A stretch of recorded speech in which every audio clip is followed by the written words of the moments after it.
Good afternoon, Steeltown. My name is Steve Boonstra, but just call me Boomer. I'm your last contestant on 900 CHML's talk show Idol 2. Today I have a very special guest I think you'll all like hearing from.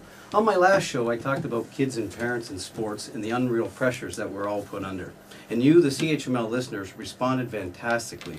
So I thought I would follow up with someone who's been through it all and seen it all. From playing street hockey in North York to lifting the Stanley Cup over his head. I'm very excited and pleased to welcome to the show former NHL player, Stanley Cup winner, and now Sportsnet hockey analyst Nick Kypreos to the show. Nick, welcome to the show. Steve, or should I just say Boomer? Hey, you can call me Boomer. Everybody. Boomer. I remember my minor hockey days. I played with a guy, Chris Kane, and we nicknamed him Boomer because he had a slap shot that couldn't even break a pane of glass. So how's your slap shot, Steve? Actually, that's kind of how I got the nickname. So there you go. It's a little bit harder. Hey, Nick, I just want to take a couple minutes and ask you a couple questions just so the listeners can learn a little bit more about you, and then we'll get into some serious topics. But, Nick, how old were you when you started playing hockey, and why hockey? Well, you know, both my parents originally came from Greece, so the only ice they knew were in drinks.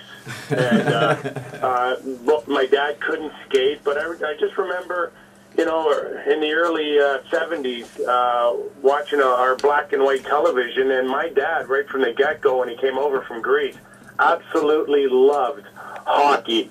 So on Saturday nights, the Hockey Night in Canada would be on, and I was kind of fixated on it. So from there, it kind of grew into the ball hockey, the street hockey, and then eventually when I was 7 was the first time I played any type of ice hockey, organized house league hockey in North York.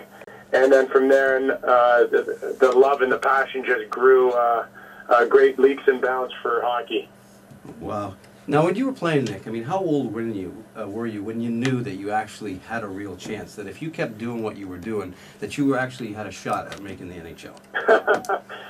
You know what, Boomer? Never really are you absolutely convinced, even in the late stages of your minor hockey career or your junior hockey career, that you ever think that anything's a slam dunk when it comes to playing professional hockey.